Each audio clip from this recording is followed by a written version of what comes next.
How to Stop Feeling Like Shit, Episode 215.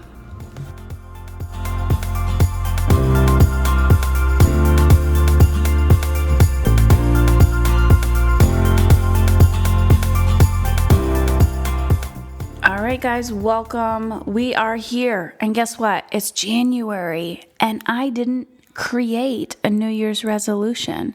We're midway through the month, and I feel like I'm just slowly opening my eyes to 2018, and this is exactly how I want it to be. Because like I said on the last episode, the year of easy, this can be easy.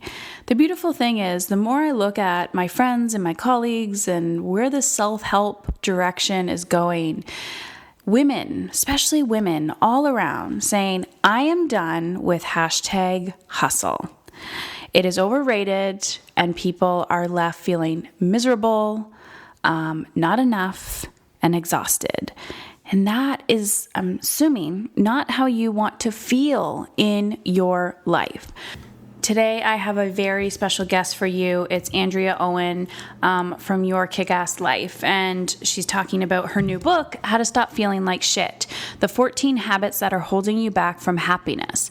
So this book is a straight-shooting approach to self-improvement for women, and it offers a no BS truth-telling approach for the most common self-destructive behaviors that women tend to engage in. The really important thing is that Andrea is an amazing human being who has been through hell and back and can totally say that she has practiced what she's preaching. She's an author, a mentor, certified life coach who helps high-achieving women let go of perfectionism, control, and isolation, and help them choose courage and confidence instead. And she's helped thousands of women manage their inner critic to create loving connections and create the most kick-ass lives. So guys, I'm really excited to chat with you about Andrea, or chat to Andrea about this book, because I just got to read, I'm just pulling it up here, I got to read some of the chapter titles to you because they're kind of hilarious. And it's very true, where we've all been there. So chapter 1, being an asshole to yourself and learn how to manage your inner critic. Chapter 2, go away and leave me alone. Isolating and hiding out isn't protecting you. Chapter 6, the demolition derby of your life, self-sabotage. Maybe chapter 7 is your favorite. The dog and the pony show, people pleasing and approval seeking. What about chapter 11? The sky is falling. Embrace yourself for catastrophe. Oh, chapter 13, my favorite. Zero fucks mentality. Criticism on steroids. Let's talk to Andrea. Guys, your life is so worthy of not feeling like shit. So let's dive in. Yes, so that means we're totally streaming live. I just need, there we go. Okay. All right, everyone, welcome. We have the beautiful, amazing Andrea Owen. Thank you. Hi, everybody. Thank you. I was hoping you were going to be introducing me. Yeah, just some random lady here. So Andrea, you are the Your Kick-Ass Life, correct? Did I say this correctly? Podcast host. Are you frozen? That is me. Okay. Founder of Your Kick-Ass Life. Okay, cool. So we might be a little frozen. Let's hopefully see if the internet connection bears up with us. So How to Stop Feeling Like Shit. Let me see your new fancy book. Here it is. Amazing. Let's talk about this. So 14 habits that are holding you back from happiness. Mm-hmm. Let's just jump right into this bullshit of happiness. Right? Can I be really honest with you for a minute? Please about do. That please subtitle? Do. Please do. I had some pushback with originally the subtitle that on my proposal is How to Stop Feeling Like Shit, a guidebook for women. And when you do traditional publishing, You have to be flexible with things like titles, with things like subtitles, cover art, the content of the book, and things like that. So that was one of the things I had to be flexible on. Using the word happiness in the subtitle was not my favorite because it's so subjective, but I was flexible, and then it was born. But let's talk about that. So why were you resistant to putting happiness on the title? Because because what I want the biggest takeaway to be for people is like, I don't want their win to be like, if I am happy, then I have solved all my problems. If I am happy, then my personal development goals have come true. What I want the win to be for people is that they become aware of the bullshit behaviors that they're doing that are actually making them feel like shit. So this isn't, what I did not want this to be is like, hey, Heather, here's the 14 ways that you're doing life wrong. You need to fix them so you can be happier. Right. I didn't want it to be like that. I wanted it to be like, hey, here's the 14 things that we're all doing actually work for a short time in your life, or maybe a long time in your life, because let's be honest, perfectionism and overachieving got me to graduate with honors from college. Control worked for a little while. But we get to a point in our lives where they just don't work anymore, and they end up being completely out of alignment with our values, and they make us feel like shit. So again, I want that win to be not that you eliminate them completely, but that you know when you're in it so that you can choose different coping behaviors and ways of being that make you feel better about yourself, that make you more proud of who you are. So I think that's really important of what you just said, of being aware that you're in it, because there is this illusion that if you write a self-help book, like your life is perfect. And if you are a coach, your life is perfect, or a yoga teacher, or you're on this path, your life is perfect. And everybody is messed up. Everybody has, we all have our weaknesses and our strengths and all of this fun crap that happens behind the scenes that we don't need to Instagram about or blog about. But the true magic of it, of what I like really want to hone in, is that be aware that you're in it. Be aware that your life actually feels like shit. That like this is a constant state of being for you. Mm-hmm. Sometimes, yeah. And the way the title was born from me saying the same thing over and over again to my clients and people in my groups is that, these are the things that we know how to do. We know perfectionism, we know overachieving, we know control, even self-sabotage, etc. So, and again, like I was saying, like these work for a little while. There's a saying in the rooms of recovery that says it works until it doesn't. And the women that are most drawn to me and will like this book a lot are the people who they have worked for a little while, but they get to the point where they don't. And I would talk to my clients about it and say, these are the things that you do because you think they're protecting you. You think that you are avoiding criticism and failure and even shame by doing these things, but essentially they're making you feel like shit. That's where the title was born from. So let's talk about shame for a little bit, because a lot of people, I know you love this, but why? You're like, yes, my favorite S word. Why? What is shame, first of all, for people who are listening? Like, how do I know I'm even experiencing it? And how do we work through it? My definition of shame is feeling like you don't belong, feeling other than, feeling rejected from a group of people, feeling completely disconnected. And I think that I'm going to give people the benefit of the doubt that they know when they're in it. For many people, physiologically, it is a feeling in the pit of their stomach. For some people, they have their armpits tingle. That's what happens to me physiologically. Some people get tunnel vision where things like completely slow down. A lot of times the memories get embedded into their mind of these, points of shame. And what was the second part of your question? Well, okay. So my question for you, I might just change it, but like, how do you know if you're experiencing shame rather than like overwhelm or fear? Like, what's the distinguishing difference between like shame and another emotion that just feels really, really intense pulsing through your body? I think that, oh gosh, that's such a good question. And I think it might be best answered by giving an example. So we had just moved to the state of North Carolina. This was maybe 3 years ago. And my son was entering the first grade, and we had, again, just moved there. And I was having a meeting with the school principal, elementary school principal, his first grade teacher. And my son has autism. And so it was his special ed coordinator. And I was, chatting with these women outside of the office. I had just met them. They were lovely women. I didn't know anybody when we moved there. So, of course I'm thinking, maybe these people will be my friends. And, it's that excitement of like, oh, new people that I am getting along with. So we go into this conference room and we're sitting down having this meeting, and they were reading from my son's records from the previous school. And it was from the psychologist that originally had diagnosed him.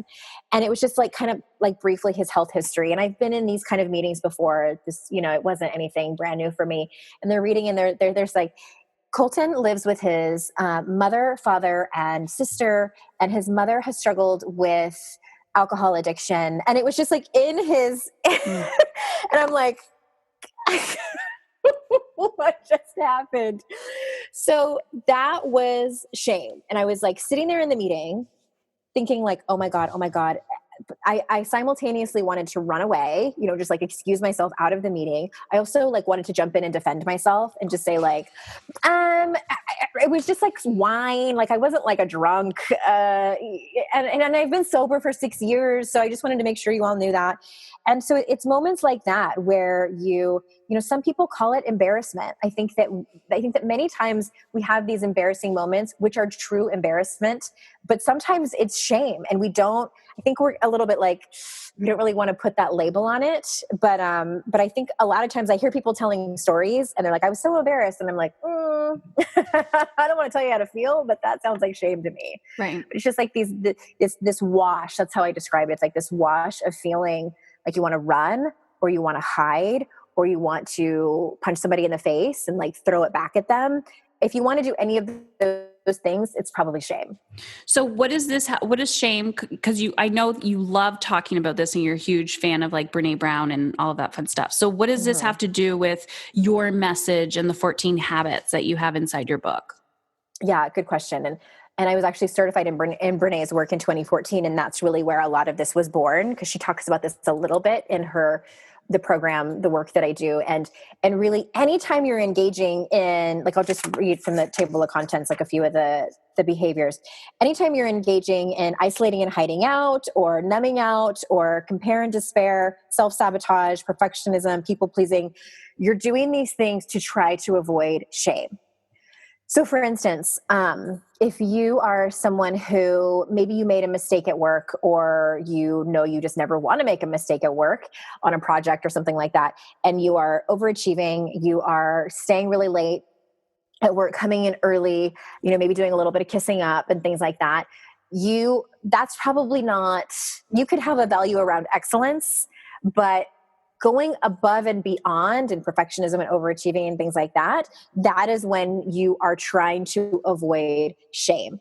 And I think most of us are doing it a lot of times, and we just don't realize that we're doing it. And because we know and that's what I hear from a lot of my people is like, they're like, I don't walk around feeling ashamed. Mm-hmm. I don't get it. And I'm like, me too. I don't walk around feeling ashamed, but anytime you're engaging in these behaviors, you're trying to engineer your life to avoid shame. And that's fine until it gets to a place where it's out of alignment of the person that you really want to be. Right. So do you find, and this is just a personal experience, when, people are like walking around that way, and then they're like, okay, I'm ready and willing to do the work, and I want to create this kick-ass life. When you focus on it, does it get bigger all of a sudden because you've opened that can of worms, or does it what happens? Sometimes, yes, because I think that, once you become conscious, there's a term that we learned in my coaching school called unconscious incompetence. And it's like it's really just like when you don't know what you don't know. And I also think that, just kind of on a side note, I think that there's a grieving period that a lot of people go through in personal development that doesn't get talked about a lot. I know I experienced, it's like when you're kind of going in, and then you're in so far where, again, like your eyes get open to a lot of these things that you need to work on. And you're like, it was so much easier when I was just unconscious. And there's no going back. Yeah, there's no it. going. I know. I'm like, I'm sorry, forgot to put that in the description.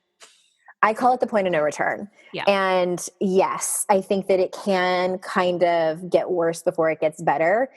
And I tell people that in the beginning, especially like with inner critic work, when you really sit down and think about how much you're beating yourself up or what your negative core beliefs are, that can be emotional and painful. But I always tell people, like, just keep doing the work. Please just trust the process, because you cannot clean up and you cannot change what you can't see. Right. So this is just like, you just turn the lights on in a very messy room, and now you're going to do the work and work on making it what you want. And I love that perfect example of what you were just said, of like, you just turn the lights on in a messy room because you're like, oh my gosh, this is overwhelming. But think about the freedom that you have on the other side when that room is clean and clear. And then you turn the lights off again and your kids go through the room and you turn them back on and you're like, what the heck? It's messy again. Just clean that up. Yeah, I just cleaned that up. But it's not that it's just the way to be, right? When there is this freedom on the other side, the light and the dark, the yin and the yang, right? Of how life goes. And I know you had a personal crisis while you were writing this book. So what happened in the middle while you were writing this book, and how did that shift kind of the direction you went in?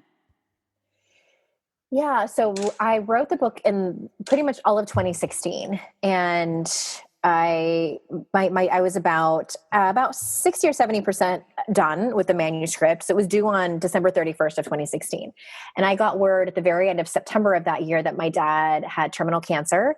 He actually had a really rare form of leukemia that is even in a class of cancers, but they knew he had not that much longer to live, and he died 2.5 weeks later on October 16th. And I was with him when he died, and I was flying back and forth. I'm in North Carolina right now, and he's in San Diego, where I'm from. He was in San Diego. And it was excruciating. I had never lost anyone before that, ever in my entire life. And I had just seen him in June, and he was fine. So it was a very fast progression and loss. And then I had to go home and finish my book. I had to finish my self-help book. And I asked for an extension. I wanted 6 months, and I got 3 weeks, and I had to figure out what I was going to do.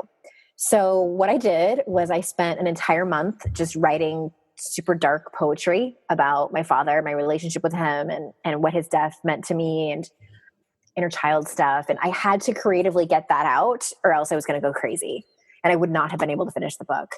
And then also, what was sort of ironic is that I was on the plane and I was thinking about it, and I'm like, here I am writing a book about the behaviors that we do when life, has us by the balls and things get really rough. Am I going to eat my own words and fall back on some of those coping mechanisms that I used to do? And the answer was yes, I did some of them. And that kind of circles back to the point I was making when we first started talking, is that this isn't about you need to eradicate this from your life. This is about just be conscious of it when you're doing it. And yeah, I did isolate and hide out for a few days. I did numb out with work and dive into the planning, and I like to plan. And I did, I numbed out with shopping. I had to find the perfect dress and shoes for his memorial service, because I couldn't imagine not having the right outfit for my father's funeral. And I felt better for 10 minutes, walking out of the mall. And I just was really honest about that in the book, and how that changed me. But it really, that losing him really shaped the numbing chapter, and really feeling your feelings, because grief like that is unlike anything I've ever experienced before. It takes you to your knees, and it also brings out the rawest form of humanity. Grief to me felt like, now I've both been in the position where I've birthed new life into the world, and I've also been in a room with someone as they left the world, someone immensely important to me. So I know both sides, and those moments are the moments that connect us together as human beings, and are really what life is all about. Have you ever felt that sense of loss? Obviously not to the same degree or same relationship, but maybe to the same extent, maybe a different pain in any other aspect of your life that maybe wasn't losing a physical person?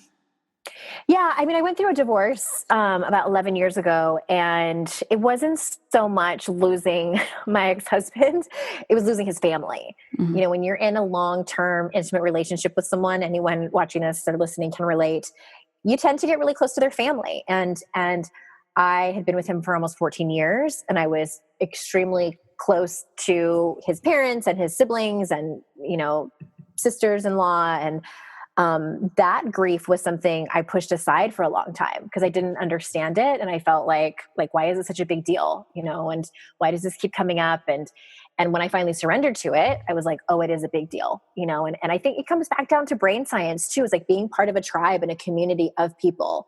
I honestly feel like something happened to my brain. It was trauma is what it was. And that's why it was manifesting in other parts of my life. And once I surrendered to the grief, and I was like, oh, okay, now I can actually look this thing in the face and start to heal from it. Because before I just wasn't. I was poo-pooing it and pushing it aside. And that was similar but different. Yeah.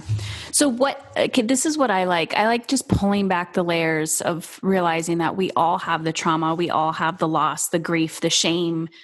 It doesn't matter who you are, what class you're in, how many books you've written, it's there. Yeah. And on the other side, it is truly about choosing these habits in our life. I do want to ask you this question before we move on though. After your dad passed, just because other people are probably thinking it, because I'm thinking it, did you want to drink? Yes. Yeah. And did you drink? No. So for those people that don't know, I got sober in 2011. I've struggled in my 20s with codependency and love addiction. I healed from that around 2006, 2007. And then that's right when my drinking picked up. So I got off that train in 2011. So I had 6 years of sobriety. And what is also ironic is my dad got sober when I was 18. So he had 20 plus years of sobriety when he died. And there was one particular moment where I was back home. It was probably a few weeks. No, it actually wasn't that long. It was only a couple of weeks after his service. And my husband had gone back to work. My kids had gone back to school. Like life kind of was back on track. Not normal. Not normal, but normal. And I was in the kitchen and I was unloading the dishwasher, something like mundane like that. And it came over me like a bucket of water, and just this wall of grief just hit me, and I fell to my knees, and that had never happened to me before. Just the buckling. No, it actually had happened to me one other time. Just the buckling, like where your legs just cannot withstand this, cannot bear this much grief. I fell to the floor, and I remember I was like kind of like sitting down on the kitchen and just crying so hard I could barely breathe. And I thought to myself, this would go away if I could just drink a bottle of wine. And I know me, and it wasn't like a glass of wine. It was like a bottle of wine I wanted to change the way I feel. And that's what we want. People that numb out, whether it's alcohol or food or whatever your vice is, like we want to change the way that we feel. And I know that, and I've been working on that for 6 years, but in that moment, it was so much, Heather. Like I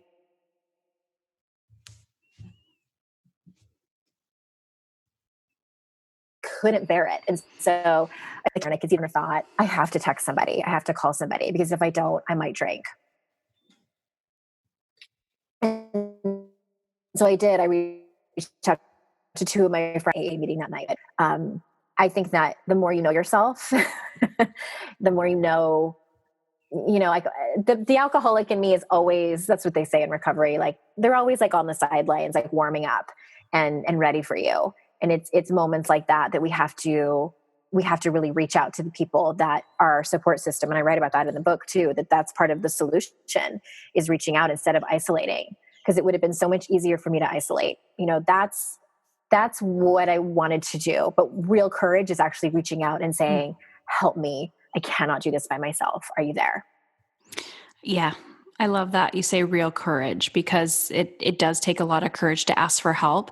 And it's interesting because when I started doing this work on myself and with other people, I've never been a formal quote unquote addict. Like no one would diagnose me with anything, but you can see how there's so many culturally acceptable addictions that, even if you go to your doctor, it's still okay, right? Like it can totally go under the radar, and yet you're like, but not this. I feel like shit. Not this, not this, not this. I mean, something is like coffee.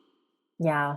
Coffee, freaking sleep, like, oh my gosh, negative Internet. thinking, internet, drama. Self-help. Oh, self-help. Let's talk about that. Spiritual entertainment. Let's have all the books and take the classes, but not actually do the work. But not actually do the work. What does it mean to do the High work? five. Let's do that little virtual high five. Right. Yeah. I call that out in my work all the time. I have a podcast episode about it. It really, because that was me in the beginning. Like, I liked the idea of personal development. I like to change in theory, but to actually look at my shit, I was like, I'll avoid that. I'm going to hide. Let's hide. Yeah. That's good for you. Yeah. But to me, doing the work is actually, I mean, it can look like a lot of different things. I'll give some examples.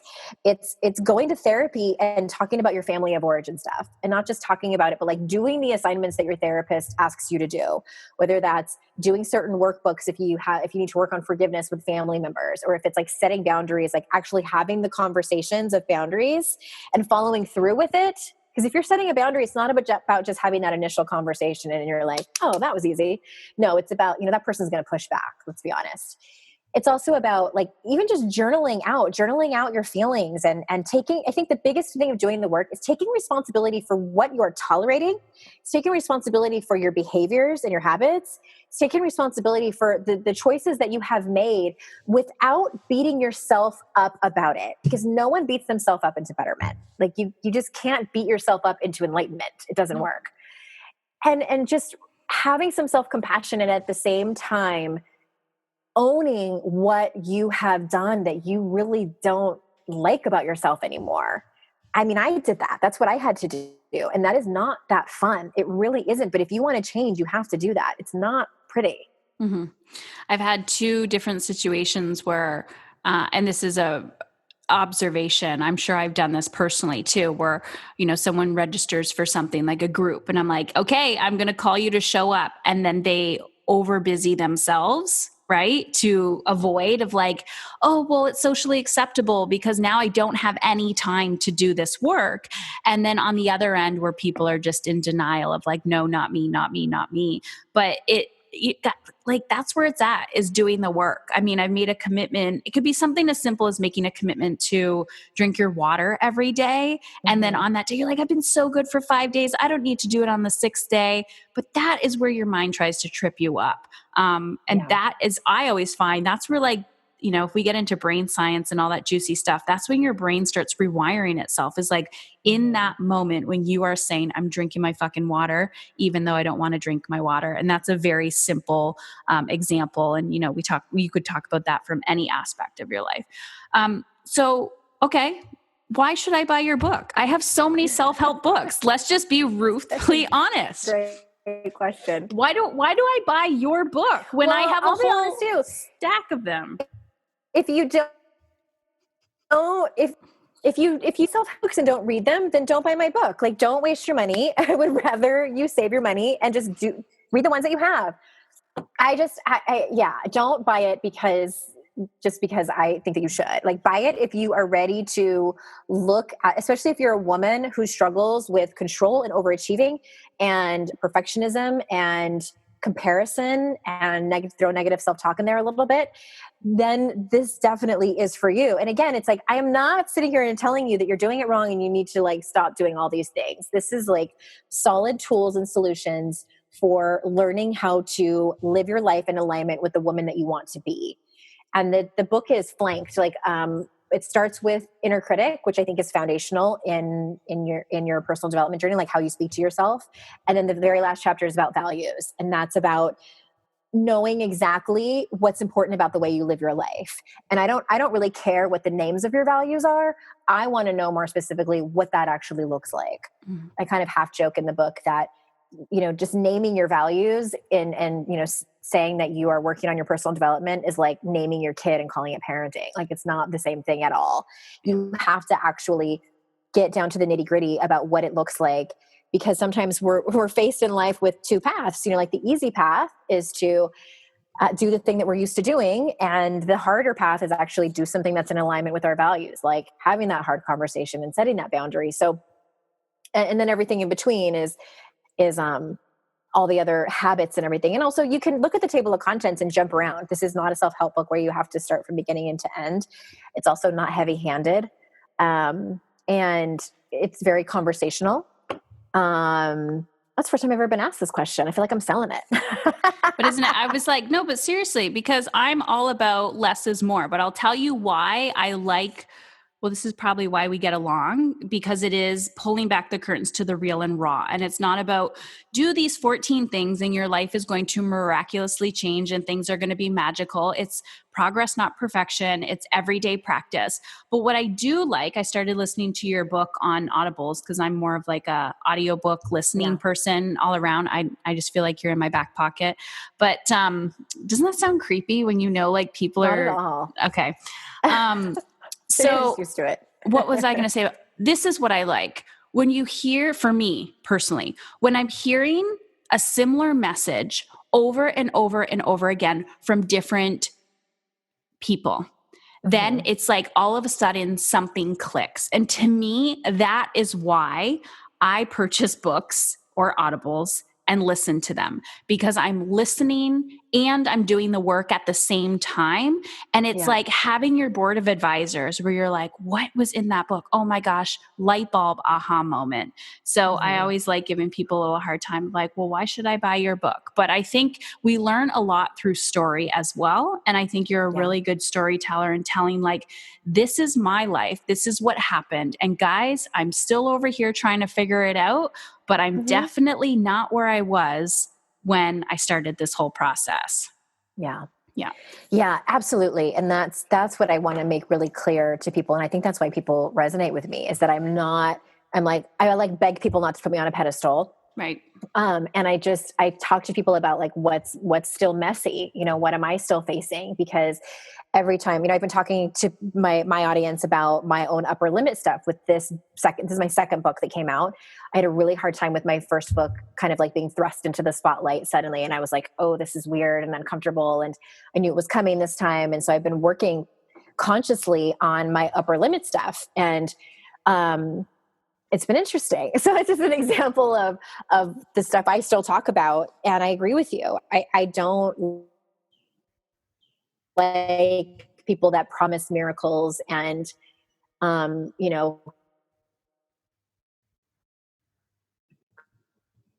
total enlightenment, perfection. And it's all a journey. Yeah. Yeah. Can you talk about one habit that people can find in the book and how they can implement that? Yeah, gosh, there's so many, 14 to be exact, but I think one of my favorites, and I had so much fun writing the chapter, was the concept of being strong. And I think a lot of overachieving women have struggled with this one. We are praised for going through hard times and like getting through it. And, like the whole, never let them see you sweat. And, I started that chapter and I said, if being strong were a house, I'd like to throw a brick through the window and set the motherfucker on fire. And my editor was like, I think we might need to remove the motherfucker part. So the chapter does start out that way, but like I was like fired up about this. And the chapter was, I'm going to tell this quick story. So the chapter was really kind of born from my own experience and a lot of my clients.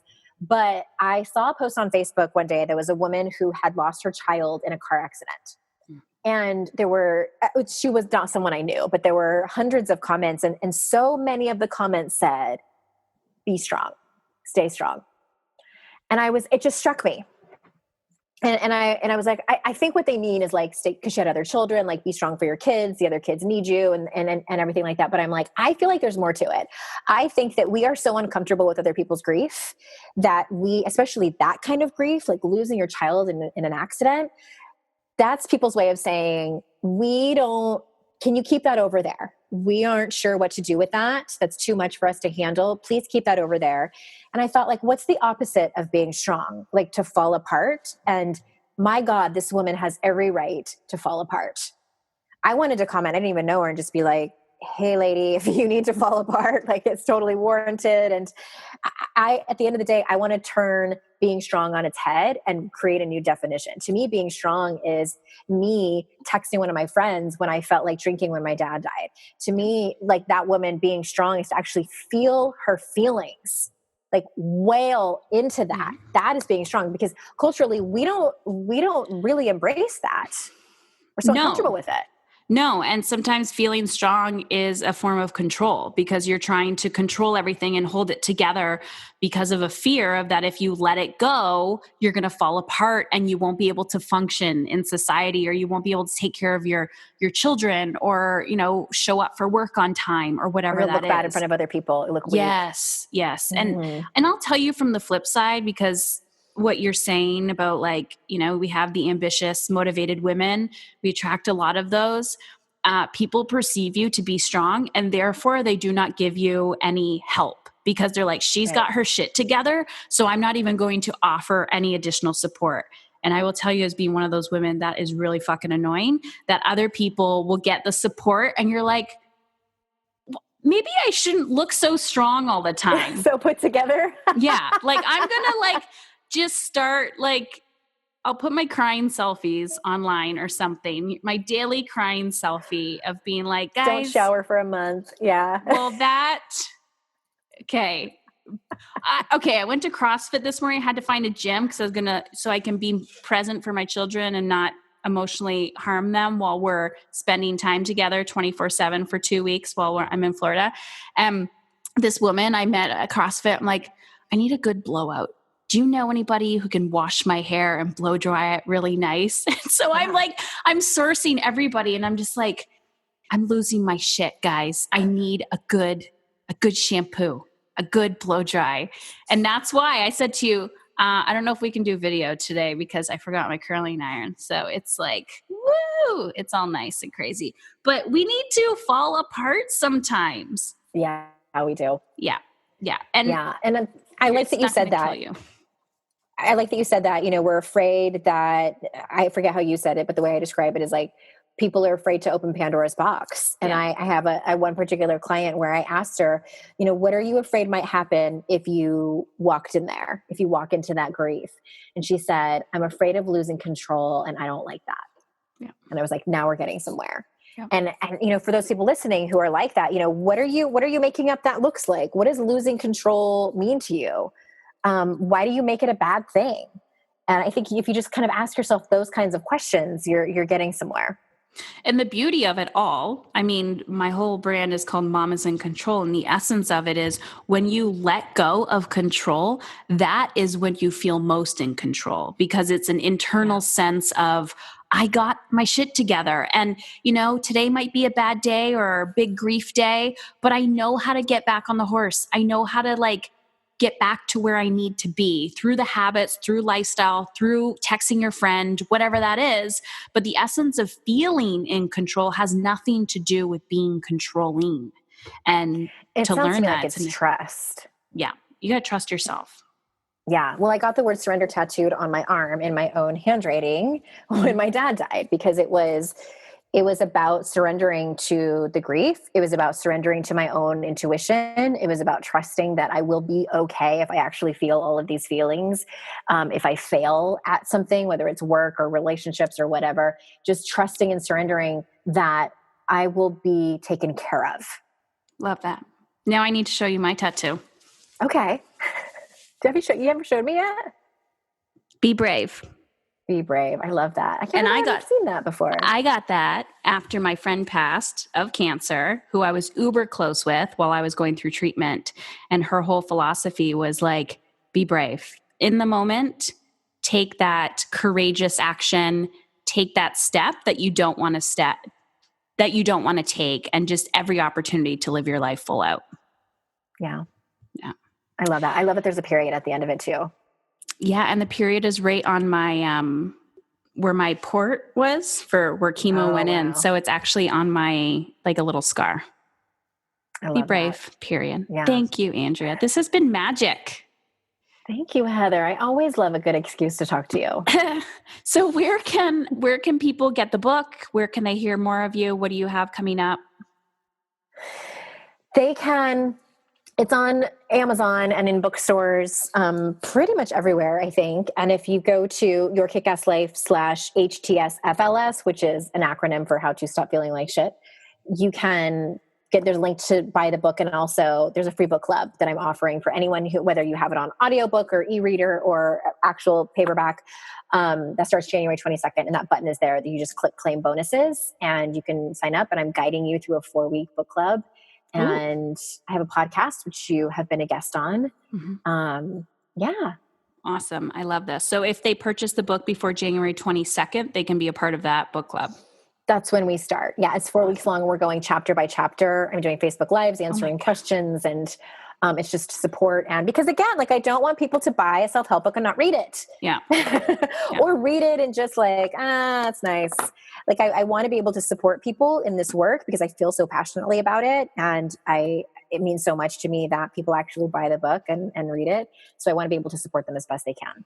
And what better than like getting instant feedback from the author themselves of when you're trying to dissect. I like that. Yeah. Love it. Love it. Awesome. Well, I will be taking selfies with your book wherever I go. So it's like, I always do that. Every time I go into a bookstore, I'm like, who do I know? Where are their books? It's like a little scavenger hunt. I love it. Thank you so much. Well, thank you so much, guys. And you know where to find Andrea. And I love that you wrote this book. So thank you. Thank you. And I can't wait for yours. Oh, God. Let's not talk about that. Talk about that next time. Next time.